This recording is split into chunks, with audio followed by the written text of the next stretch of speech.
Hello again. Welcome to Krista Paints a Masterpiece. Today we have our second, nope, that's too many fingers, our second fan request, which has come in from a very dear friend of mine, once again, and a very big fan of the show, Nicole Howard. Thank you for being a friend. Travel down the road and back again. Your heart is true. You're a pal and a confidant. And if you're through. So let's get on to the fan request, shall we? The year is 1489. Or maybe 1490. The artist, Leonardo Da Vinci. That's a nice beard, buddy. Now, there's a lot of Leonardo Da Vinci that I could be painting. Is it this one? No. Is it this one? No. Pew! Is it this one? I don't think so. It is Lady with an Ermine. Wait.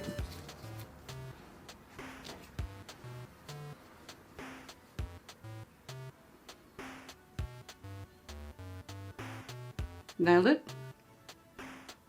Nailed it. Ow. That's right. Lady with an Ermine. Possibly not the most famous Leonardo da Vinci painting, but certainly a cracker. And I'm very happy to be working on this one. So we'll see how it goes, hey? Before I get started, we'll go through my materials. Now, I do have the intention of some stage in the future mixing up my pigments to make it a bit more interesting. But not today, folks. Not today. So, we'll start with the palette. Got distracted by a butterfly, that's why my eyes was flicked up. Butterfly! Starting with my palette. Am I holding my palette up the right way? No, this is the right way for my palette. I know it seems like, how could there be a right way and a wrong way for a palette? There is. Ask any watercolorist. There he is. Okay, we are going to use quinacridone gold. We're going to use the Pearl red. We're going to use a burnt sienna. We're going to use ultramarine blue. These colors will be very, very familiar to you if you've watched any of my previous Krista Paints a Masterpieces. And we'll be using a little bit of this one. This is permanent rose. We're using a bit of lemon yellow. Not really. We're just gonna use those four. We'll have a look at my brushes. Actually, I used a lot of brushes for this one. All of my brushes are still rounds. Although I do call them pointies because they are more pointy than round. Except for maybe these two little fluffy ones. Oh, so fluffy. But there was quite a lot of fine detail work with this one. So I did rely on a couple of extremely teeny tiny brushes quite a lot. In fact, some of my teeny tiny brushes have gone missing. But these two, they're tiny. I did use them quite a lot. I also used gouache around her bodice and around her cuff. She had quite a lot of very fine gold details.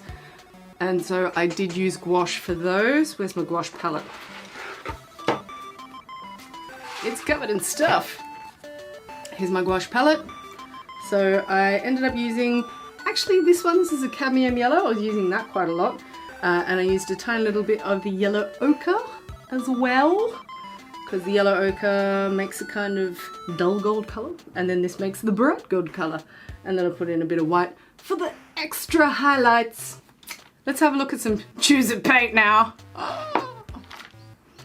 My tubes of paint. Here are my tubes of paint that I'm using. Now I've shown you my tubes of paint many times before. Is that the right one? That is the right one. But what you will notice, perhaps, is that there is a divide. Two different brands fighting against each other, but finding peace on the watercolor page. This is Daniel Smith, and this is Schminky. I don't have product endorsement for either of those as recommendations, but I do recommend both of them. They're both very, very, very good quality pigments. They make nice paintings. So that's all my equipment. We're gonna get started in 5, 4, 3, 2, 1. Pew! Thank you for being a friend. Going down the road and back again. Mine is true. You're a friend and confidant. Painting, painting, painting. Painting, painting, painting. Painting, painting, painting. Painting, painting, painting. Paint, paint, paint, paint, paint, paint, paint, paint, paint, paint, paint, paint, paint. That's what I'm doing right now. I am painting, painting, painting. So this is going to be me talking a little bit about the montage of working on one of my masterpiece recreations, in this case, Lady with an Ermine, Lady with a Ferret. Ooh, I have my own ferret here. Can you hear him complaining? He doesn't want to be here. Say hi, Giddy. Hmm? Hmm? Little camera shot now. Okay. Okay. So painting Lady with an Ermine, I mentioned what colours I was using already, but you can see that there's a lot of wet in wet, a lot of dry blending, which I've discussed on previous, whatever this is, Krista Paints and Masterpieces. So the dry blending technique is all about putting down some paint and then washing your brush off, drying it off a little bit, and then just using the slightly damp brush to kind of move the pigment around that's already there. And then you can keep adding a little bit more pigment to it, and you can take a little bit off. I think something that a lot of people do when they're painting with watercolors is their first sort of instinct is like, I made a mistake, quick, I must blot at it immediately, get rid of all that paint. Quite often that's a mistake, because what happens then is not only do you remove all the pigment, but you also end up drying the paper like instantly, like you freeze dried it. And the problem with that is then there's no opportunity for things to actually move around or kind of smooth off or be properly corrected. So anytime I'm fixing or correcting or removing pigment or doing any of that, I'm always using a slightly damp brush. So damp brush to put paint on, damp brush to take paint off. Don't use this to take paint off, unless you want to like completely take all of the paint off and have nothing there and just have dry paper and sort of start from scratch. In which case, fine. In terms of color mixing, in faces there's a lot of balancing of warms and cools. So sometimes the underside of the jaw can go quite cold when it goes into shadow. But then the cheeks tend to always be really nice and warm, even when they're in shadow. There are areas of the face that are more sort of yellowish and other areas that are more sort of reddish. So a lot of the getting sort of skin tones and getting the character is all about finding the balances between those different colors and kind of working out where to adjust the general skin tone in the direction of, say, a blue or a purple or a green or a yellow or a red or an orange. I think that's most of the colors. Or brown or a grey. Yes, now we've covered all the colors. The reason why I use the colors that I do is because they have that whole range available to them. When I'm painting little tiny features like lips and mouths, you can see I do use a little teeny tiny brush to go all the way into there, into the tiny mouth. It's interesting looking at the sort of style of portraits around this time. So I've done Girl with a Pearl Earring and now doing Lady with Ermine. Aside from the fact that women are actually being named in the titles of these, they obviously do have a little bit more in common. One thing that they have in common no eyebrows. I don't know what it was about that period of time, around the kind of Renaissance period. People did not have eyebrows. I remember hearing years ago, this may be untrue, maybe one of those facts that definitely isn't a fact, that it had to do with lice, and that people were shaving off their eyebrows, essentially shaving off all unnecessary hair because lice were just rampant. But maybe that's not true. It could just be the style at the time.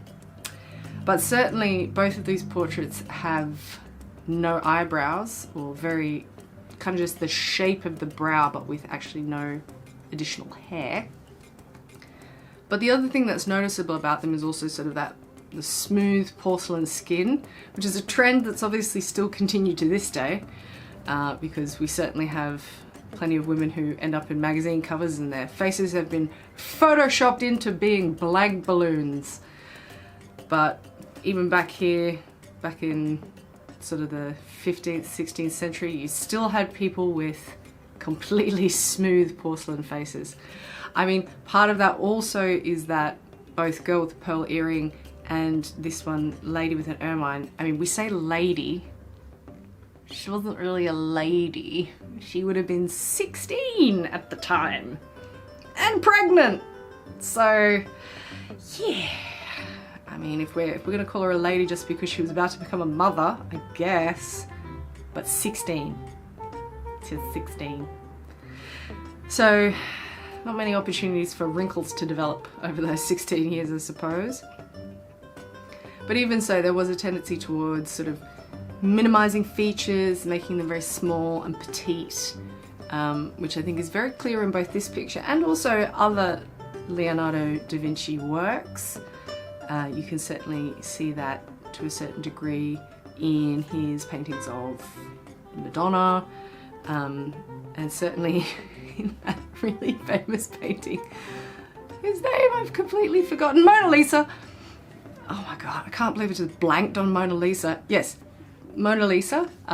She also has, aside from a slightly sort of curious expression, she also has lack of eyebrows and little tiny thin mouth, which is part of what made her expression look so unusual and difficult to analyze, I suppose. There was also a sort of a sense of, in some ways, minimizing the planes of the face, or rather smoothing off the planes of the face. So rather than having sort of an angular kind of look to the forehead, which most people do have, you know, fairly angular foreheads, everyone was very smooth. As I said, like a balloon. Now, right now I am painting the Ermine, and I'm putting heavy Ermine inverted quotes around that, because really the size and shape of it, it's not an ermine. That thing's a ferret. Look at it, it's massive. Ermines are about this big. This ferret is like, I mean, it's essentially the size of my cat. It's probably even too big to be a ferret, really. Actually, no, it's about the same. Anyway, she's clearly holding a ferret, but it was called an ermine for a number of reasons, I suppose. Ermines symbolize purity. It may have also been slightly a play on her name, because her name, when translated into Italian, means ermine. So that's a hilarious pun. Well done, Leonardo.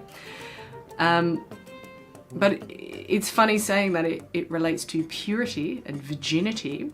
Like, for example, Queen Elizabeth the First? I'm going to say first, yes. Orange hair, big collars. Queen Elizabeth I was often depicted with ermines, actual ermines, because they're about this big, ermines next to her because she was the Virgin Queen, which simply meant she never got married, never produced children. Who knows whether or not she was having fun times. Oh, let's not go into that. So I've laid in the groundwork now for the fairiness of the ermine, and also starting to work on the modelling of the fingers. So looking at the various planes on the fingers still have that quality though of being kind of smoothed over. So there's not a lot of form to look at.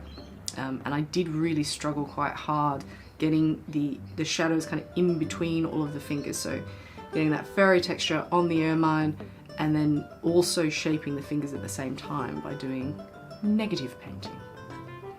And negative painting, technical term, it doesn't just mean painting whilst in a really bad mood, although sometimes you do. Negative painting simply means that you are not painting the object, you're painting around the object or the subject. So, for example, I just finished painting around the hand. So the hand could be considered to be the positive shape because it is a specific object or subject, but then the dress around it, so if I'm holding my hand here as though I'm holding Eleven's face as though she's the ermine, but the spaces between my fingers and the area around my hand, that's going to be the negative space. And in watercolouring there's a lot of painting the negative space because quite often that's the only way that you can shape the positive space if the positive space or the positive subject is lighter than what's around it.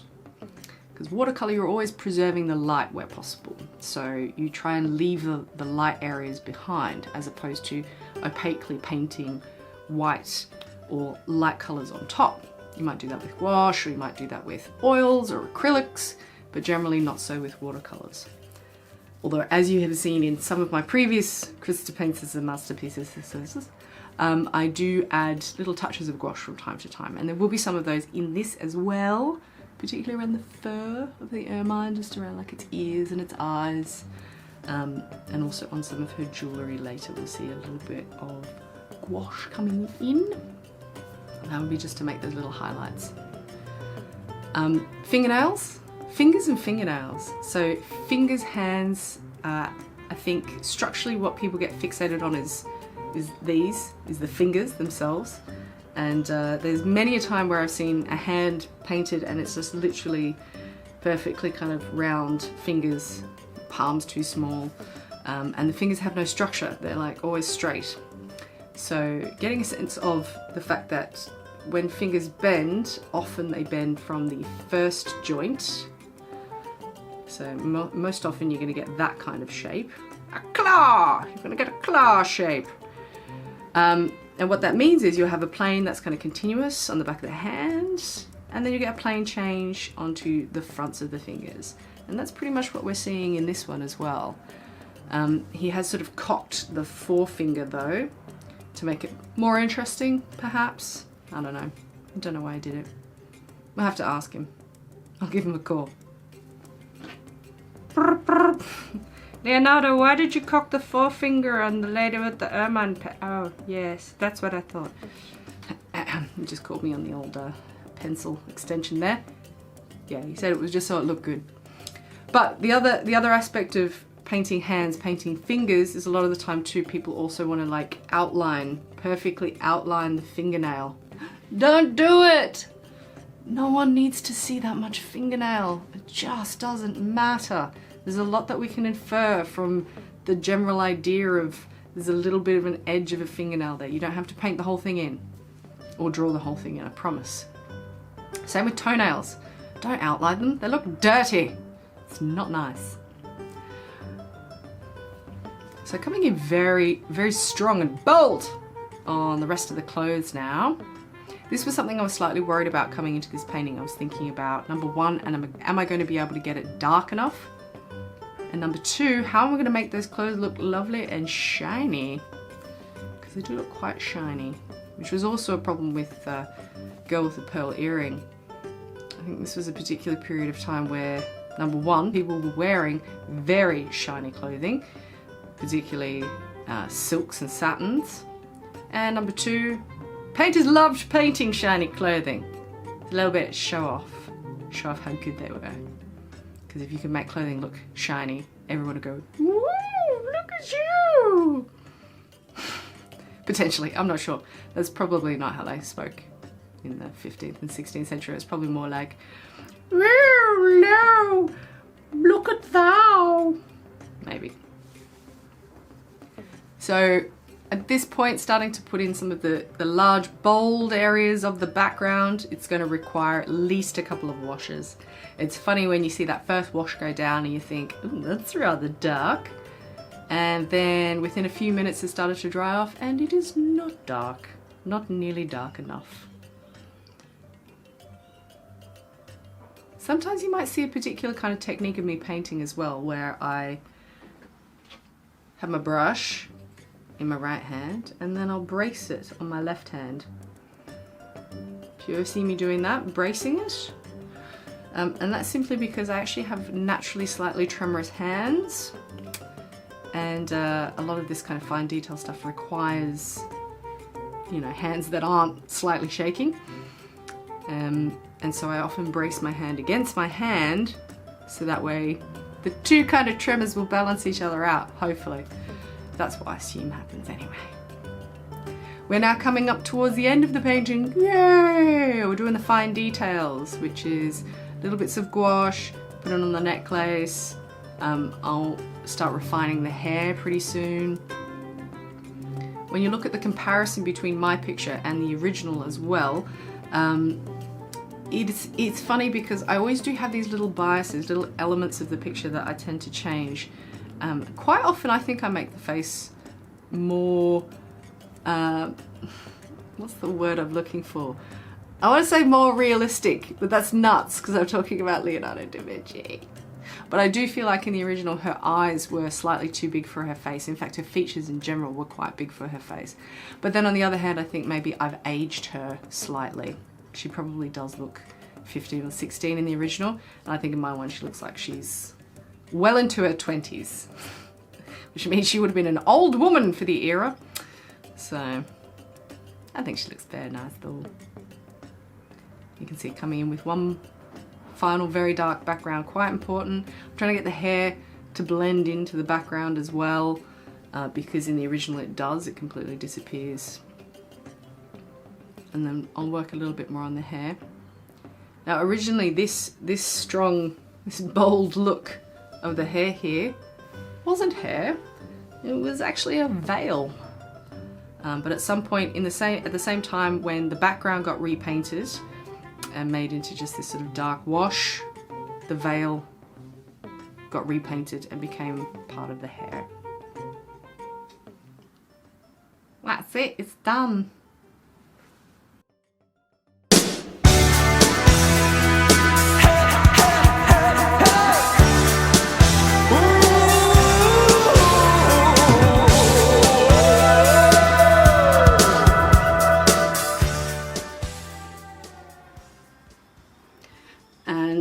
Finish with a flourish.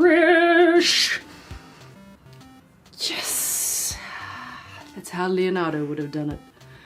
All right, let's look at the result. What are you doing here?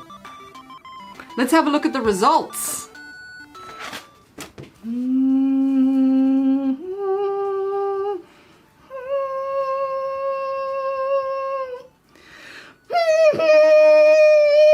It's really hard to hum that high. This was, I have to say, and I think I will talk about this quite a lot during the commentary, it was pretty tricky getting her skin to look so porcelain and smooth. I wish my skin was so porcelain and smooth. This was a really enjoyable painting, although I will say that after this I'm probably going to take a break on 16-year-old mistresses of dukes and try and get something maybe a little bit more fantastical, a little bit more astounding, a little bit more amazing perhaps. It was a nice picture to work on. And a little fluffy ferret slash Ermine. It's definitely a ferret. So sweet. Alright, so that one goes out to all of you ferret lovers out there, all of you Da Vinci fans out there. I'm sure at some stage I will do another Da Vinci. Do keep coming with those requests. I love having all the requests. From this point onwards, pretty much everything that I'm doing is a request, which is very exciting. There are some that I don't quite have the materials for at the moment, but I will be looking into that. All right. Thank you for watching. Like and subscribe.